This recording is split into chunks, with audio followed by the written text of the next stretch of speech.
Shri Venkateswara gold తాకట్టులో ఉన్న మీ బంగారాన్ని విడిపించి కొనబడును.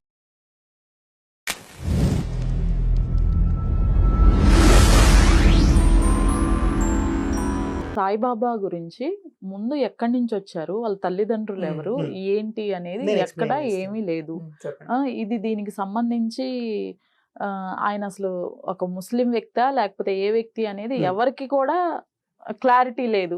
నేను చెప్తాను. ఓకే. చెప్పినాక ఈయన్న అసలు ఎందుకు ఆకారంలో ఉంటారో చెప్తారు. రైట్. ఓకే కదా! చెప్పండి. సో, ఇప్పుడు మనకి కొందరు ఏమన్నారంటే ఒకతను నాకు ఫోన్ చేసి నేను డిబేట్‌కెళ్తున్నా. సాయిబాబా ప్రాస్టిట్యూట్‌కి పుట్టాడంట కదా! అన్నాడు. వాళ్ళకిచ్చిన క్వెషన్స్ ఆయనకు అట్లాంటివి మాట్లాడమని. అన్న నాకు ఫోన్ చేసిర్రు. గంటన్నర సేపండి. బండి ఆపి హెల్మెట్ పెట్టుకొని ఫోన్ చెవులో పెట్టుకొని ఎక్స్‌ప్లెయిన్ చేసిన. ఆ మాట వినగానే నాకు ఏం చెప్తాం? ఇప్పుడు ఈ మాటలతో డిబేట్‌కెళ్తే ప్రాబ్లమ్ అయిపోతది కదా! సో, చెప్పిన. సరే ప్రాస్టిట్యూట్‌కే పుట్టిండు అనుకో అన్న కొంచెం సేపు. నేను ఎక్స్‌ప్లనేషన్ ఇచ్చేంత వరకి. సత్యగామ జాబాలి అని ఒక ఆయన ఉంటారు. గౌతమ మహర్షి శిష్యుడు. ఆయన ఒక ప్రాస్టిట్యూట్‌కి పుట్టాడు. గౌతమ మహర్షి దగ్గరికి వెళ్తాడు. ఇది ఉపదేశం కోసం, లైక్ ఉపనయన సంస్కారం వీటి కోసం. వెళ్ళినప్పుడు నీ గోత్రం ఏంటి అని అంటారు. మళ్ళీ గోత్రం అంటే ఇక్కడ డిస్క్రిమినేషన్ చూడడానికి కాదు, అసలు నువ్వు ఏ వంశంలో వచ్చావో తెలియడానికి.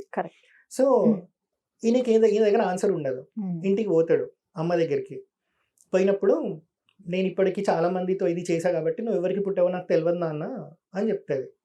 ఈయన పేరు సత్యగామ, ఆమె పేరు జాబాలి. చెప్తుంది అన్నట్టు. అయితే ఇక్కడ వీళ్ళ అమ్మ ఏది చెప్పిందో మొత్తం ఇప్పుడు ఇక్కడ ఇది చెప్పినప్పుడు ఎవరికైనా బయటికి వెళ్ళి అది చెప్పాలని అంటే గలీజ్గా అనిపిస్తుంది. గురువు దగ్గర కూడా బోరింగ్, ఇంకా ప్రాబ్లం అయిపోతుంది అంటే నా ఇజ్జత్ పోతుందని. కానీ సత్యగామ ఏం చేస్తాడంటే డైరెక్ట్ ఆయన దగ్గరికి వెళ్ళి జరిగిందంతా చెప్తాడు. నువ్వు సత్యం మీద నించున్నావు కాబట్టి నిన్ను నేను శిష్యుడిగా తీసుకుంటారు. మరి ఎవరి కొడుకు సత్యగామ? వాళ్ళ అమ్మకు కూడా క్లారిటీ లేదు కదా. ఇక్కడ ఒక చిన్న విషయం, ఈ గోత్రనామాలు గాని వంశ పరంపరలు గాని ఎందుకు అడుగుతారు అంటే వీళ్ళు ఏ జాతి, లైక్ అంటే ఏ అంశలో పుట్టారు, రాక్షస అంశ లేకపోతే ఇవి చూడటానికి జనరల్ గా అడుగుతారు. దానికోసం ఇప్పుడు ఈ టాపిక్ కూడా తీసుకొచ్చారు. ఈ సాయిబాబాది కూడా అంశ ఏంటి, అసలు ఎక్కడ ఎటు నుంచి వచ్చారు అనేది క్లారిటీగా. సో ఇక్కడ ఎవరికి పుట్టారు అనేది నేను చెప్పాలి. సత్యగామ ఎట్లయితే వాళ్ళ గురువుకి చెప్పాడో నేను చెప్పాలి. నేను ఎవరికి పుట్టాను అనేది జనాలు డిసైడ్ చేయొద్దు. సో సాయిబాబా ఎవరికి పుట్టారనేది సాయిబాబా చెప్పాలి. ఆయన చెప్పలేదు కాబట్టి దాన్ని అక్కడికే వదిలేయాలి. అది ఆయన పర్సనల్. దానివల్ల ఎవరికైనా ప్రాబ్లం అయిందా సొసైటీలో ఈ రోజు వరకు? ఆ రోజు ఉన్న వాళ్ళకి కూడా ఎవరికి ప్రాబ్లం లేదు. So first point. Second point తీసుకుంటే ఆఫ్ఘన్ నుంచి వచ్చిన పిండారి జాతి వాడు సాయిబాబా అని అంటారు. సో అదే పాయింట్లోకి వెళ్తే సాయిబాబా షిరిడీకి వెళ్ళినాకనే చరిత్ర అందరికీ తెలుసు. షిరిడీకి వెళ్ళక ముందు చరిత్ర మాణిక్ ప్రభు సంస్థానంలో ఉంది. 13 years ఉన్నప్పుడు సాయిబాబాకి ఇప్పుడు ఏదైతే ఆకారంలో వీళ్ళు వర్ణిస్తారో అదే ఆకారంతో మాణిక్ ప్రభు సంస్థానంలో పెద్ద ఆర్ట్ వేసి పెట్టారు. ఆ మాణిక్ ప్రభు సంస్థానానికి శృంగేరి పీఠాధిపతి ఒక 165 సంవత్సరాల నుంచి వెళ్తున్నారు. ఒక రోజు ఉంటారు, అనుగ్రహ భాషణం ఇచ్చి వస్తారు. అక్కడ సాయిబాబా 13 years ఏజ్ ఉన్నప్పుడు వచ్చారంట. ఇప్పుడు పిండారి జాతి అని అంటే సంచరించే జాతి వాళ్ళని చెప్తారన్నట్టు. ఇప్పుడు ఒక జాతి వాళ్ళు సంచారం చేస్తూ ఉన్నారండి ప్రపంచం అంతా. ఉండేదే కొంచెం లిమిటెడ్ పీపుల్. అందులో ఒకటి తప్పిపోతే ఎలా ఉంటుంది వాళ్ళ పరిస్థితి? తప్పిపోకుండానే చూసుకుంటారు కదా. అట్లాంటిది 13 ఏళ్ళ పిల్లోడు తప్పిపోయాడు అని అనుకుందాం. మరి మాణిక్ ప్రభు సంస్థానికి వచ్చినప్పుడు ఆయన భిక్ష అడుగుతారు, భిక్ష ఇస్తే వెళ్ళిపోవాలి. కానీ అక్కడ ఒక మిరాకిల్ జరుగుతుంది. ఓకే, ఏంటండి అది? సో ఇక్కడ ఆఫ్ఘన్ నుంచి వచ్చిన పిండారి జాతి అవన్నీ కాదు సాయిబాబా. వీళ్ళేదేదో స్టోరీ ఒకటి అల్లేశారు అన్నట్టు, ఆఫ్ఘనిస్తాన్ నుంచి వచ్చాడని. ఈ సంచార జాతి వాళ్ళు ఎప్పుడూ ఒకరిని వదిలేసుకోవడానికి రెడీగా ఉండరు. సో అది చెప్పడానికే లేదు. షిరిడీకి రాకముందు చరిత్ర ఎవరికి తెలియదు కాబట్టి ఈ చరిత్ర అల్లేశారు అన్నట్టు. సో ఇక్కడ మాణిక్ ప్రభు సంస్థానంలో మనకి చరిత్ర ఉంది. సాయిబాబా 13 years of age లో వచ్చినట్టు. సో ఒక జోలె ఒక భిక్ష పాత్ర ఉంటుంది కదా సాయిబాబా దగ్గర, అది పట్టుకొని మాణిక్ ప్రభు సంస్థానికి వెళ్ళి మాణిక్ ప్రభుతో అంటారు నాకు ఫుల్ చేసి ఇవ్వండి అని చెప్పి. తాత్యా మహారాజా అని ఉంటారు. ఆయన ఒక స్పిరిచువల్ డిబేట్ లో కూర్చుంటారు అన్నట్టు. చాలా హీటెడ్ డిబేట్ నడుస్తూ ఉంటుంది. మాణిక్ ప్రభు ఏం చేస్తారంటే సాయిబాబా ఇది ఈయన ఇచ్చిన లోట ఈయనకి ఇస్తారు ఫుల్ చేయమని చెప్పి. వేస్తూనే ఉంటారు 5 సార్లు. అక్కడ డిబేట్ నడుస్తూ ఉంటుంది, దీంట్లో వేస్తూ ఉంటారు, కాన్సన్ట్రేట్ చేయడు. 5 సార్లు వేస్తారు, అంటే దాంట్లో కన్నా into 5 times వేస్తారు, అయినా సరే లోట నిండదు. ఈ హీటెడ్ డిబేట్ లో కొంచెం చిరాకు వస్తుంది ఎంతకు నిండట్లేదని. దీని మీద కాన్సన్ట్రేషన్ ఉండదు, ఎందుకు నిండట్లేదు అని. తీసుకొని మాణిక్ ప్రభుకి ఇచ్చేస్తారు. మాణిక్ ప్రభు తీసుకో సాయి అంటారు. ఇప్పుడు సాయిబాబా పేరు ఆయనకి 13 years of age ఉన్నప్పుడు వచ్చిందా? షిరిడీకి వెళ్ళాక మహల్సాపతి పెట్టినప్పుడు వచ్చిందా? 13 ఇయర్స్ ఆఫ్ ఏజ్ లో మాణిక్ ప్రభు పిలిచారు. మాణిక్ ప్రభు గురించి ఇందాక అన్ననే చెప్పారు ఎంత గొప్పవాళ్ళు అనేది. అవును అవును శృంగేరికి హంపీకి మధ్యలో ఒక డిస్ప్యూట్ నడుస్తుంది ఆ టైంలో 1860 ఆ టైంలో నడిచినప్పుడు అప్పటికే మాణిక్ ప్రభు గురించి ప్రపంచం అంతా తెలిసిపోయి ఉంటుంది, ఆయన ఎంత లీలలు చేస్తారు, ఎంత గొప్పవారు అని చెప్పి. సో ఉగ్ర నరసింహ భారతి స్వామి అని శృంగేరి అప్పుడు పీఠాధిపతి. ఉమ్, ఆయనకు కూడా తెలుస్తుంది మాణిక్ ప్రభు గురించి, శృంగేరి ఎక్కడ, బీదర్ ఎక్కడ, హంపి పీఠం ఎక్కడ. సో ఈ డిస్ప్యూట్ సాల్వ్ చేయగలిగేది మాణిక్ ప్రభు వారు మాత్రమే అంటే తెలిసినాక శృంగేరి పీఠాధిపతులు ఒక ఆయనని పంపించి ఇక్కడ ఈ ఇష్యూ సాల్వ్ చేయమని చెప్తారు అన్నట్టు. మాణిక్ ప్రభు దాన్ని డిస్ప్యూట్ని సాల్వ్ చేస్తారు. ఓకే సాల్వ్ చేశాక ఉగ్ర నరసింహ భారతి స్వామి వచ్చి మాణిక్ ప్రభుని కలవాలి అని అనుకుంటారు అన్నట్టు. ఆ రోజు నుంచి స్టార్ట్ అయ్యింది శృంగేరి పీఠాధిపతులు మాణిక్ ప్రభు సంస్థానానికి వెళ్ళడం. ఉమ్, ఉమ్, ఇంత గొప్ప మాణిక్ ప్రభు దగ్గరికి సాయిబాబా వచ్చినప్పుడు తీసుకో సాయి అని లోటా ఇస్తారు అన్నట్టు. తీసుకొని వెళ్ళిపోవచ్చుగా సాయిబాబా నిజంగా పిండారి జాతీయుడే అయితే, భిక్షాటన చేసే జాతీయులు అయితే తీసుకొని వెళ్ళిపోవాలి. 5 సార్ల కన్నా 5 సార్లు నిండింది కదా భిక్ష, అంతకన్నా ఏం కావాలి. ఉమ్. కానీ ఏమంటారు తెలుసా, నాకు ఇవేమొద్దు, 2 పువ్వులు ఖర్జూరం వేయండి చాలు అని చెప్తారు. అది వేయగానే లోటా నిండుతుంది.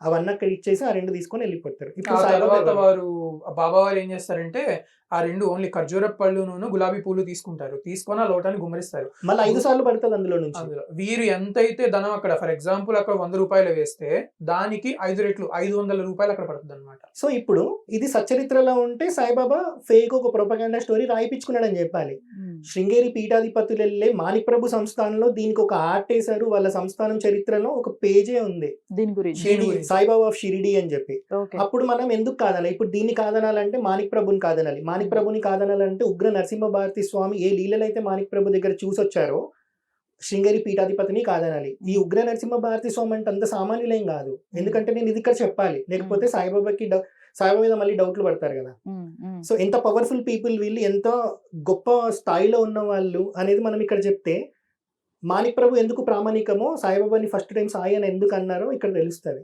అయితే ఇప్పుడు ఒక్క నిమిషం ఈ ఓకే. ఉగ్ర నరసింహ భారతి చెప్పండి. స్వామి గురించి చెప్తాను. ఉమ్. ఎంత పవర్ఫుల్ అంటే ముస్లిం రూలర్స్ శృంగేరి పీఠంలో ఉన్న సంపద దోచుకుపోదామని అనుకొని దాని మీద దాడి చేద్దామని వచ్చినప్పుడు వీళ్ళేమో సన్యాసులు, పీఠాధిపతులు, అందులో ఉండేదంతా బ్రాహ్మణులే. ఫైట్ చేసే స్పిరిట్ వాళ్ళదే ఉండదు, ఫైటింగ్ కూడా వాళ్ళు చెయ్యొద్దు, వాళ్ళ ధర్మం అది కాదు కాబట్టి. పీఠానికి రక్షగా బయటికి వెళ్ళేటప్పుడు ఇప్పటికైనా మెయిన్ ద్వారం ఉంటుంది కదా శృంగేరికి, దాని నుంచి బయటికి వెళ్ళేటప్పుడు గోడ మీద ఇలా ఆర్టేస్తారు అన్నట్టు. వినాయకుడు వచ్చి అక్కడ కూర్చుంటారు, తోరణ గణపతి అని అంటారు. ఈవెన్ ఇప్పటికీ మనం శృంగేరిలోకి వెళ్ళాలంటే అక్కడ కొబ్బరికాయ కొట్టే వెళ్ళాలి. తోరణ గణపతి ఇప్పటికీ మనకు అక్కడ కనిపిస్తారు. గాలిలో ఇలా ఇలా ఆర్టేస్తే రక్షకి, పీఠానికి రక్ష పెట్టడానికి వినాయకుడు వచ్చి అక్కడ కూర్చున్నారు. ముస్లిం మూక అసలు లోపలికి అడుగు కూడా పెట్టలేకపోయిందంట, అంత పవర్ఫుల్ ఉగ్ర నరసింహ భారతి స్వామి. ఇంకొక ఎగ్జాంపుల్, మధురై టెంపుల్కి వెళ్తారు.